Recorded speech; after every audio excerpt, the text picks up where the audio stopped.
এতক্ষণে মহারানীর বাড়ি ফেরার সময় হলো। কি করব মা, এই মাত্র স্কুল ছুটি হলো। স্কুল ছুটি হওয়ার সাথে সাথে বেরিয়ে এসেছি। স্কুলে যাওয়ার দরকার কি শুনি? কতবার ওদের বাবাকে বলেছি স্কুল ছাড়িয়ে দিতে, আমার কথা শুনলো না। না মা, আমি স্কুলে আরো পড়াশোনা করতে চাই। তুমি আমাকে পড়াশোনা থেকে ছাড়িয়ে দেওয়ার কথা বলো না। আমি আর দিদি মিলে তোমার ঘরের সব কাজই তো করি। স্কুলে গিয়ে মুখে মুখে তর্ক শিখে এসেছিস, তাই না রে? তোর স্কুলে এইসব শেখায় নাকি? আমি তর্ক করছি না মা, তুমি দিদিকেও স্কুলে যাওয়া বন্ধ করিয়ে দিয়েছো, আমাকেও স্কুল থেকে ছাড়িয়ে দিতে চাইছো। আমরা দুই বোন সারাদিন গাধার মতো খাটুনি খাটি এই সংসারের জন্য। তোমার কোনো কাজই তো অসুবিধা হয় না, তাহলে তুমি কেন এমন করছো? কপাল কপাল, সবই আমার কপাল। মাটা মরলো, ওই হতচারী মেয়ে দুটোকে রেখে গেল, জ্বালিয়ে পুড়িয়ে আমার জীবনটা শেষ করে দিচ্ছে। মা, তুমি কেন এমন বলছো? তুমি তো আমাদেরই মা। আমি আর দিদি তোমাকে খুব ভালোবাসি, সাথে ভাইকেও। আমাদের নিজের ভাইয়ের মতনই ভালোবাসি। তুমি কেন আমাদের নিজের মেয়ের মতো ভালোবাসো না মা? থাক থাক, আর আদিক্ষেতা দেখাতে হবে না। ওই বইপত্রগুলো রেখে কলতলায় যা, বাসনগুলো পড়ে আছে দুপুর বেলা থেকে। তোর দিদি তো সেই বাজারে গেল, ফেরার নাম গন্ধ নেই। তাড়াতাড়ি বাসনগুলো মেজে কুয়ো থেকে জল তুল যা। আমি যেন গিয়ে দেখি সব কাজ হয়ে গেছে, না হলে রাতের খাবার পাবি না। দুজনেই আজকে খাবার বন্ধ। আমি এখনই যাচ্ছি মা, কিন্তু মা, দিদি বাজারে কি করতে গেছে? কি আর করতে যাবে, বাজারে গরুর দুধের ঘি বিক্রি করতে গেছে। আজ হাটবার কিনা? মা, হাট তো ওই নদীর ধারে, তা তো এখান থেকে অনেক দূর। দিদির তো ফিরতে ফিরতে রাত্রি হয়ে যাবে। এতটা রাস্তা কি দিদি একা একা আসতে পারবে? নিশ্চয়ই পারবে, তোকে এত চিন্তা করতে হবে না। তোকে যা বলেছি সেটা কর গে যা।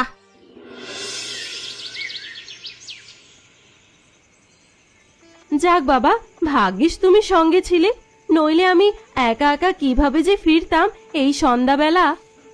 কেন, আমার ডাকাত রানীকে কে ধরবে শুনি? আরে এক কোপে একদম শান্ত করে দেবে সবাইকে। মজা হচ্ছে না আমার সঙ্গে? তুমি জানো এই রাস্তাটা কতটা নির্জন? আরে বাবা, তা জানবো না কেন, জানি বলি তো তোমার সঙ্গে যাচ্ছি। আরে চলতে চলতে তোমার যাতে ক্লান্তি না লাগে, তাই তোমাকে হাসানোর চেষ্টা করছি। বাবা, এত ভাবো আমার কথা? তোমার কথা ভাববো না তো আর কার কথা ভাববো? পা চালিয়ে চলি, এইটুকু রাস্তা পেরিয়ে গেলেই গ্রামে ঢুকতে পারবো, তখন আর অতটা ভয় লাগবে না। আমি যে হাটে আসবো তুমি কি করে বুঝলে? সকালবেলায় তোমাদের বাড়ির সামনে দিয়ে কাজে যাচ্ছিলাম, দেখলাম তোমার ভয়ঙ্করী সৎ মা চিৎকার করছেন তোমার উপরে।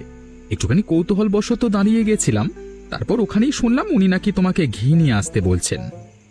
ও, তার মানে আমার সৎ মা আমায় বকা দিচ্ছিল, আর তুমি দাঁড়িয়ে দাঁড়িয়ে মজা নিচ্ছিলে। দাঁড়াও, তোমার হচ্ছে। আরে রেগে যাচ্ছ কেন? আমি যদি ওখানে না দাঁড়াতাম আজকে কি তোমার সঙ্গে দেখা করতে পারতাম বলো? এমনিতে তো তোমার সৎ মায়ের চোখ এড়িয়ে দেখা করবার উপায় থাকে না। ভাবলাম আজকে যখন এই সুযোগ পেয়েছি, সুযোগের সদ্ব্যবহার করা যাক। তুমি আমার মাকে ভয় পাও, তাই তো? ভয় পাই না, তবে ওনার যা ভয়ঙ্কর গর্জন, মাঝে মাঝে হৃৎপিণ্ড কেঁপে ওঠে বই কি। বাবা, তা তো জানতাম না। তাহলে আমাদের বিয়ের কথা বলবে কি করে শুনি? বাবা, উনি না হয় ভয়ঙ্করী, তোমার বাবা তো আর ওনার মতো ভয়ঙ্কর নয়, যথেষ্ট সহজ সরল মানুষ, তাই আশা করি কোনো অসুবিধা হবে না। খুব বুদ্ধি তোমার মাথায়, তাই না? বুদ্ধি হবে না বাবা, অঙ্ক নিয়ে পড়েছি, সাথে উকিল বিদ্যাও পেটে আছে, এমনি এমনি নাকি। হয়েছে হয়েছে, চলো চলো। চলো চলো।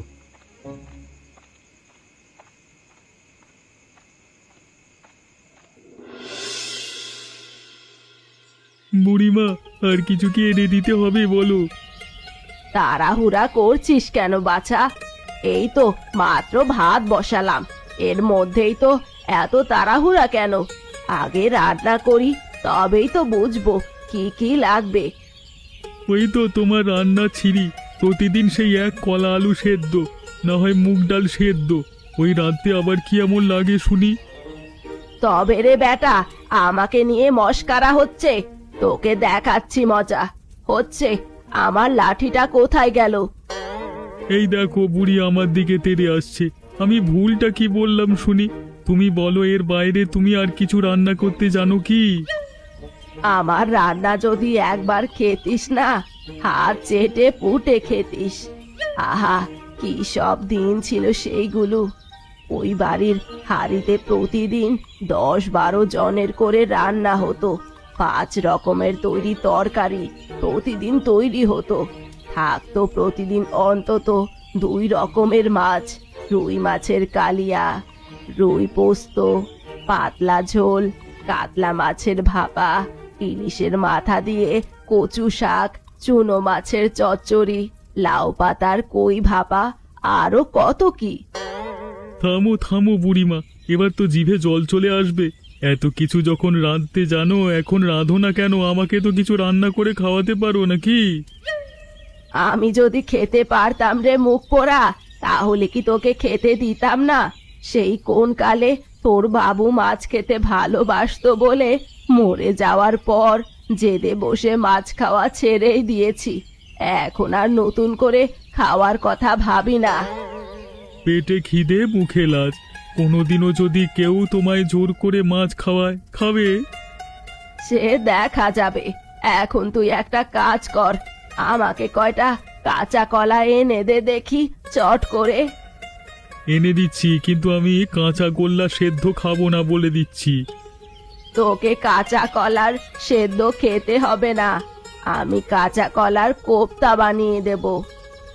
তাহলে আমি চট করেই যাচ্ছি। সারাদিন একটা জলের বালতি নিয়ে ফুল গাছে জল দিয়েই যাচ্ছে। আর কি কোনো কাজ নেই ঘরে? তুমি তো বললে মা ফুল গাছগুলোর ঠিক মতো যত্ন নিতে, তাই তো আমি ভালো করে জল দিচ্ছিলাম যাতে মারা না যায়। থাক থাক, আর ভোজন বুঝ দিতে হবে না। জল দেওয়া শেষ হলে রাতের রান্নাটা সেরে দে।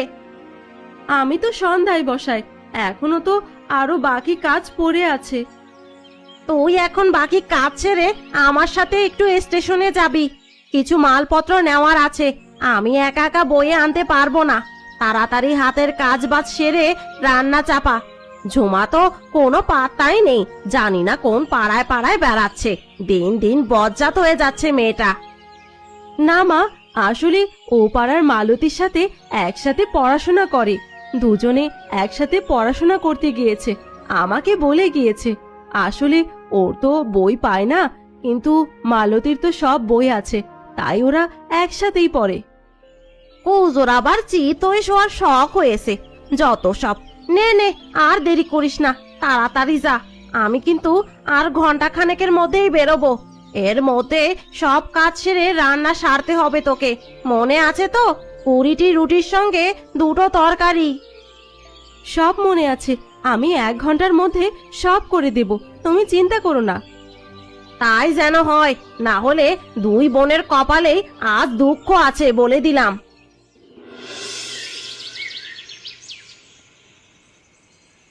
কি সুন্দর ঘ্রাণ আসছে, মনে হচ্ছে কারোর বাড়িতে পাতুরি রান্না হচ্ছে। সামনের বাড়িতেই হচ্ছে মনে হয়। ওমা, এই যে দেখি একটা ছোট্ট মেয়ে দাঁড়িয়ে আছে। কি গো দাদিমা, আমাদের ঘরের দিকে তাকিয়ে কি বিড়বিড় করছো? ওরে চুরি, তুই বা সন্ধ্যাবেলা দাঁড়িয়ে দাঁড়িয়ে কি দেখছিস রাস্তার দিকে? আসলে বাড়িতে তো কেউ নেই গো দাদি, তাই জানলার ধারে দাঁড়িয়ে অপেক্ষা করছি ওরা কখন আসবে। আহারে, এমন ছোট মেয়েটাকে ছেড়ে সবাই কোথায় গেল? এদিকে যে সন্ধ্যা হয়ে আসছে, সেদিকে তো কারো হোশই নেই। তোমার ভয় লাগছে না তো খুকি? মোটেও খুকি নয় দাদি, আমি এখন অনেক বড় হয়ে গেছি। আমি 6 ক্লাসে পড়ি, একা একা স্কুলে যাই। ওই তো দূরে নদীর ওই পারে স্কুল। তাই নাকি গো? ভালো ভালো, পড়াশোনা করো, মন দিয়ে পড়াশোনা করো। এই তো আমি তো মন দিয়ে পড়াশোনা করতে চাই, কিন্তু ওই যে আমার সৎ মা, সে তো চায় না আমি পড়াশোনা করি। দাদি, অনেক কষ্ট করে সারাদিন কাজ করে তাও মায়ের মন পাই না আমরা। আহারে বেচারাদের কত কষ্ট। চিন্তা করো না দিদি ভাই, দেখবে সব ঠিক হয়ে যাবে। কিন্তু তুমি কে দাদি? তুমি এদিক দিয়ে কোথায় যাচ্ছ? আমি এই পাশের গ্রামেই থাকি, ওখানেই আমার বাড়ি। আমার হতচ্ছাড়া চাকর লালু কখন যে বেরিয়েছে এখনো ফেরেনি, তাই ওকে খুঁজতে বেরিয়ে এসেছি। যেতে যেতেই তোমাদের বাড়ির রান্নার সুঘ্রাণ নাকে যেতেই দাঁড়িয়ে গেলাম। সব আমার দিদির হাতের রান্না। আমার দিদি না খুব সুন্দর করে রান্না করে। তাই নাকি? দাঁড়াও, নাও এই বাটিতে তোমায় একটু মাংস আর মাছ দিলাম, খেয়ে বলো তো রান্না কেমন। আমি তো এসব খাই না দিদি ভাই, রেখে দাও এইসব। না না, আমি দিয়েছি মানে তোমায় নিতেই হবে। আমি যখন বলেছি তোমাকে খেতেই হবে। আচ্ছা ঠিক আছে, দাও। তুমি যখন এত জোর করছো, এটা নিয়ে যাই, লালুকে দেব। ও খেতে খুব ভালোবাসে, খুব খুশি হবে দেখলে।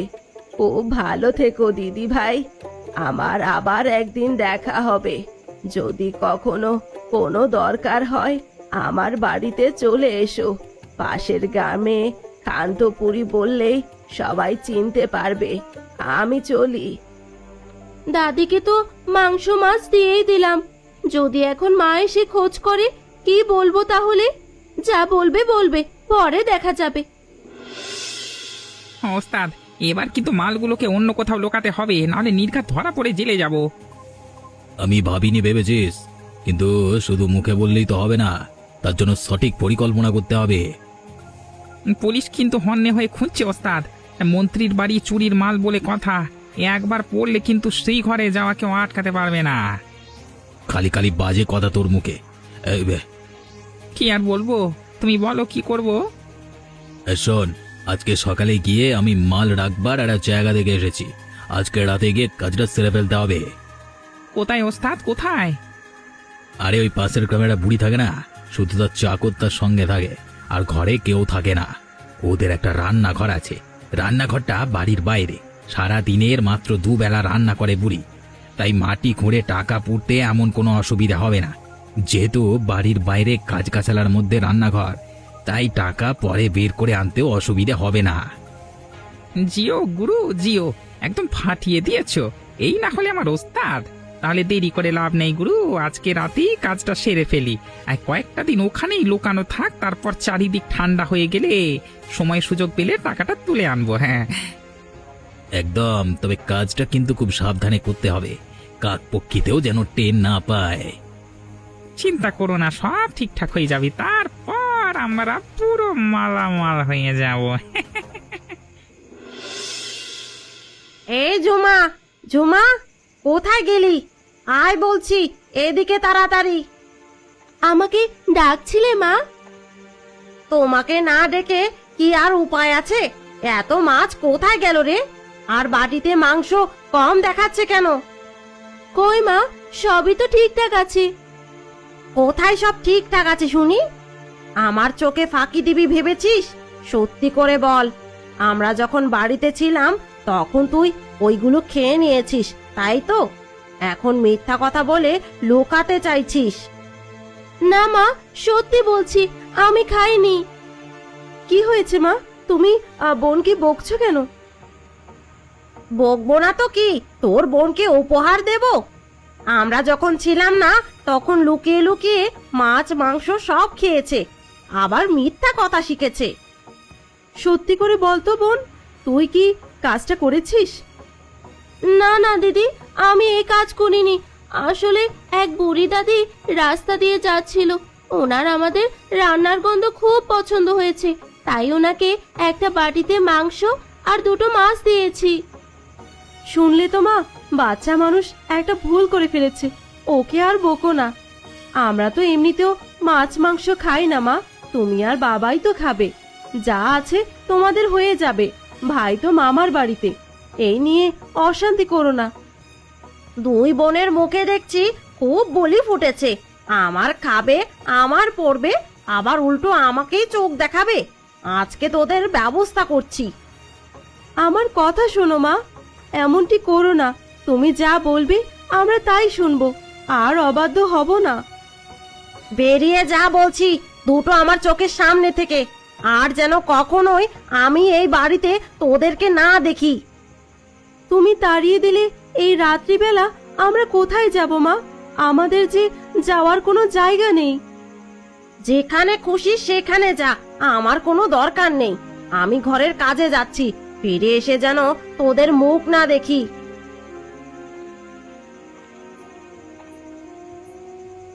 এখন কি হবে দিদি? আমার এই কাজের জন্য যে মা এমনটা করবে আমি ভাবতেও পারিনি দিদি। মা অনেকদিন থেকেই সুযোগ খুঁজছিল রে, আজ সুযোগটা পেয়েছে। তুই বইপত্র গুছিয়ে নে, যেতে যখন হবে আর দাঁড়িয়ে লাভ নেই। আমি জানি মা যখন ঝোর ধরেছে তখন আমাদের বের করেই ছাড়বে। শোন না দিদি, ওই বুড়ি দাদি বলেছে ওদের বাড়ি নাকি পাশের গ্রামে, কোনো দরকার পড়লে যেন যাই। চল না ওখানে যাই, যদি আমাদের আশ্রয় মিলে। তাই চল, গুছিয়ে নে সবকিছু, সাথে মায়ের ফটোটাও নিস। ঠিক আছে দিদি। কি লালুবাবু, এখানে বসে বসে কি করছো দুপুরবেলায়? আরে মোহনদা যে, তা কোথায় গিয়েছিলে? কোনো কেস টেস ছিল নাকি আজকে আদালতে? আরে না না, এমন কিছু না, একটু শহরে গিয়েছিলাম, কাজ ছিল। ফিরতে ফিরতে একটু দেরি হয়ে গেল, এই যা। অনেকদিন পর প্রাণ ভরে মাছ মাংস খেলাম কিনা, এই গাছতলায় বসে একটু জিরিয়ে নিচ্ছিলাম। ঘরের ভেতরে যা গরম। তোমার তো শুনেছি মালকিন নাকি মাছ মাংস খায় না, তোমাকে আবার কে মাছ মাংস খাওয়ালো? আমার মালকিনের দুটো নতুন নাতনি হয়েছে গো, খুব অভাগী দুটো মেয়ে জানো তো। বাড়ি থেকে নাকি কালকে রাতে ওদের সৎমা বের করে দিয়েছে। আমার বুড়িমা ওদের খুব ভালোবাসে। মেয়ে দুটো কালকে বুড়িমার কাছে এসেছিল। বুড়িমা তো বলেই দিয়েছে আজকে থেকে ওরা বাড়িরই মেয়ে, এখানেই থাকবে। বড় মেয়েটা যা রান্না করে না। আচ্ছা, মেয়ে দুটোর নাম কি রুমা আর ঝুমা? কেন বলো তো, তুমি কি করে জানলে? আমি সব জানি। তোমার বুড়িমাকে বলো নাত জামাই বরণের জন্য ডালা সাজাতে। কিছুদিনের মধ্যেই তোমার বাড়িতে অনুষ্ঠান লাগলো বলে। আমি আসছি এখন। কিছুই তো বুঝলাম না, কি যে বলে গেল কলা। নে রুমামা, এবার ঝুমামাকে ভালো করে রান্নাটা শেখা দেখি। দেখি তুই কিভাবে রান্নায় দক্ষ হয়েছিস। হ্যাঁ দিদি, তাড়াতাড়ি কর। এর দেখি সবকিছুতেই তাড়াহুড়া। ওরে, রান্না শিখতে হলে একটু ধৈর্য ধরতেই হয়, তোর দেখি সেটা একদমই নেই। সবই আছে, এতদিন পরে নিজের করে কিছু পেয়েছি তো, তাই তোর সইছে না। এতদিন তো নিজের বাড়িতে থেকেও আমরা শুনেছি সব জায়গায় আমাদের অধিকার নেই, রান্নাঘরে তো ছিলই না। এখন যখন এই রান্নাঘর আমাদের একান্তই নিজের, এখন তো নিজের মতো করে সবকিছু করতে পারি, তাই না বল? একদম, এই রান্নাঘর, এই ঘর সবই তোদের। সব সময় একে অপরকে নিয়ে ভাববি, আর সব সময় প্রাণ দিয়ে রক্ষা করবি। করবি তো? নিশ্চয় দাদি, তুমি না থাকলে আমাদের যে কি হতো আমরা নিজেও জানি না। উফ দিদি, তোরা শুধু ততক্ষণ ধরে কথাই বলে যাচ্ছিস। রান্নাটা শেখাবি নাকি শেখাবি না? আরে বাবা, এই তো শিখাচ্ছি। এবার তেল ঢাল, পেঁয়াজগুলো ভালো করে লাল লাল করে ভাজবি। বেশ বেশ, দেখ না আমি আজ কেমন রান্না করি। হ্যাঁ, সেই সবাই খেতে পারলেই হলো। পারবে পারবে, কেউ না পারলেও আমার লালুদা ঠিকই পারবে। যা পারিস কর, আমি কিন্তু বলে দিচ্ছি, পরে কিন্তু আমার দোষ দিতে পারবি না। ঠিক আছে ঠিক আছে। ও মা, এই যে দেখি উকিল বাবু সকাল সকাল আমার বাড়িতে এলে যে, কি মনে করে? বুড়িমা, আরে ও বুড়িমা, বাড়িতে আছো? এই আর কি, তুমি তো আর তোমার দেখা দেওয়ার প্রয়োজন বোধ করো না, তাই বাধ্য হয়ে আমাকে আসতে হলো। আমি বেশ বুঝতে পারছি অন্য কিছু আছে, না হলে কি এমনি এমনি উকিল সব কাজ ছেড়ে আমার বাড়িতে আসে? তুমি পুরো গোয়েন্দা হয়ে গেছো বুড়ি দিদা, তোমার চোখকে ফাঁকি দেওয়া সম্ভব না। তাহলে মানছো তো তোমার থেকে বুদ্ধি আমার একটু হলেও বেশি? সে আর বলতে। এবার ঝেড়ে কাশ দেখি বাবা। আসলে আমি না কি করে যে বলি তোমায়, আমার খুব লজ্জা লাগছে দিদা। কিসের লজ্জা? বল বল। আমি আসলে রুমাকে বিয়ে করতে চাই দিদা, যদি তোমার অনুমতি থাকে। আমার না বলার কোনো জায়গা নেই। তুমি যথেষ্ট ভালো ছেলে এবং প্রতিষ্ঠিত, এবং একই গ্রামেই বাড়ি বটে। তো বাবা, এই ব্যাপারে তো রুমার মতামত জানা জরুরি। ও নিয়ে তোমায় চিন্তা করতে হবে না দিদা, আমরা দুজন দুজনকে অনেকদিন আগে থেকেই চিনি। এতদিন ওর সৎ মায়ের অত্যাচারের ভয়ে কিছু বলতে পারিনি। সেদিন লালুর মুখে শুনলাম যে ওরা নাকি তোমার বাড়িতে আশ্রয় নিয়েছে। ভাবলাম এটাই উচিত সময়, এতে আমরা কাছাকাছিও থাকতে পারবো, আর ওর বোনকে দেখে ভালো করতে পারবে। তোমার কাছে থাকলে ওর বোনেরও কোনো সমস্যা হবে না। বাবা, আমার কোনো আপত্তি নেই। আমি তাহলে যত তাড়াতাড়ি সম্ভব বিয়ের দিনটা ঠিক করেই তোমাকে জানাই। আর একবার রুমার সঙ্গেও কথা বলাটা আমার মনে হয় উচিত। একদম, যা তোমার ইচ্ছা। তাহলে আমি উঠি, পরে আবার আসবো একদিন। হ্যাঁ, আমাকেও তো সবকিছু ব্যবস্থা করতে হবে। আমারও তো তিন কুলে কেউ নেই, আমি তো একা মানুষ। বসো না বাবা, খাবার খেয়ে যাও। না না দিদা, এরপর তো যাওয়া আসা লেগেই থাকবে। অন্যদিন খাবো না হয়, আজকে আসি। হ্যাঁ,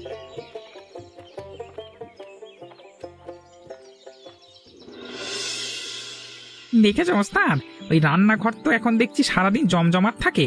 কোত্থেকে যে মেয়ে দুটো এসে জুটলো, ভেবেছিলাম চুপ করে চুপচাপ মাল করে নিয়ে পালাবো। আরে এত চাপ নিস না, সারাদিন রান্না করলেও গভীর রাতে তো আর রান্না করা যাবে না। আজকে রাতেই অপারেশন সারবো, যদি কেউ আটকাতে আসে তাকে পুরো খাল্লাস করে দেব।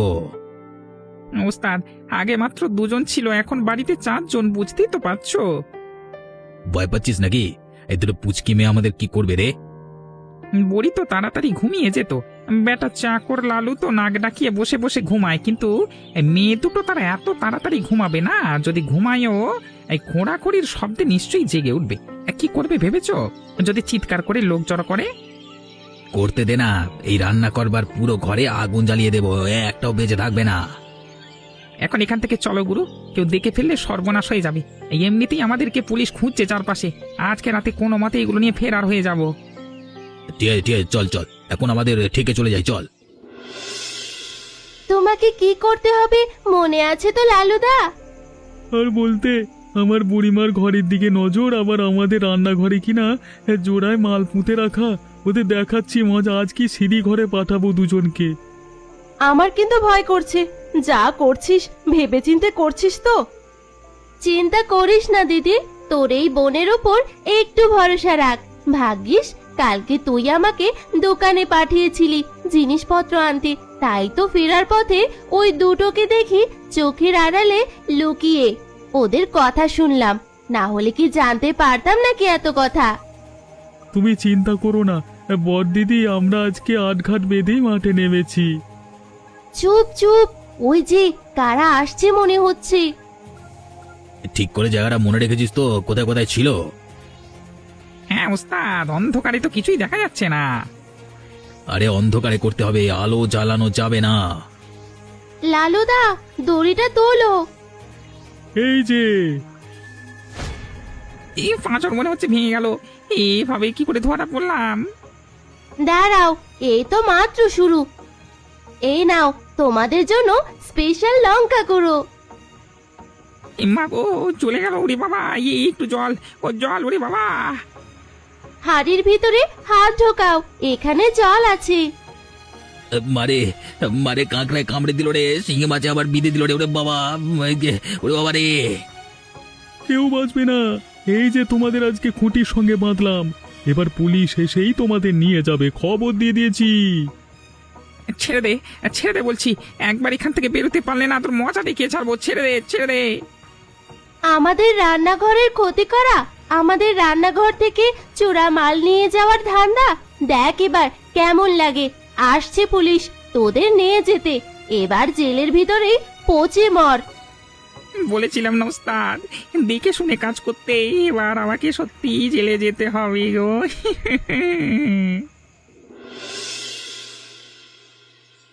এত কাণ্ড ঘটে গেল, আমাকে তোমরা ডাকলে না কেন দিদি ভাই? তুমি ভয় পাবে বলেই তোমাকে ডাকিনি। তোমরা দুজনে থাকতে আমার আবার ভয় কিসের? ভাগ্যিস তোমরা এসেছিলে, না হলে যে কি হয়ে যেত। শুধু আমরাই নয় দাদি, লালুদাও কালকে অনেক করেছি। তাই তো হতচ্ছাড়াটাকে সকাল সকাল টাকা দিয়ে মাছ মাংস আনতে পাঠিয়েছি, যা খেতে ভালোবাসে। সাথে মোহনকেও নিমন্ত্রণ করতে বলেছি। ভালো করেছি না রুমা দিদি ভাই? আমি কি জানি দাদি। আর লজ্জা পেতে হবে না দিদি ভাই, সামনের মাসে তোমাদের 4 হাত এক করার ব্যবস্থা করছি আমি। নাও নাও ঝুমা দিদি ভাই, আজ থেকে আমাদের অনেক কাজ করতে হবে, সামনে তোমার দিদির বিয়ে কিনা। তাই নাকি? তাহলে আমাকে এখন অনেক অনেক অনেক অনেক কেনাকাটা করতে হবে। দাদিকে সুন্দর করে সাজাতে হবে কিনা, সাথে আমাকেও তো সাজতে হবে। তাই তো, তোমরা দুজন হলে আমার নয়নের মণি। তোমাদের জন্য আমার সব কিছু রক্ষা পেয়েছে, তাই তো তোমাদেরকে আমি সারা জীবন আগলে রাখবো। আমরাও তোমার সব সময় আগলে রাখবো দাদি, আর তার সাথে আমাদের ঘর আর রান্নাঘরকেও, বলো দিদি? অবশ্যই।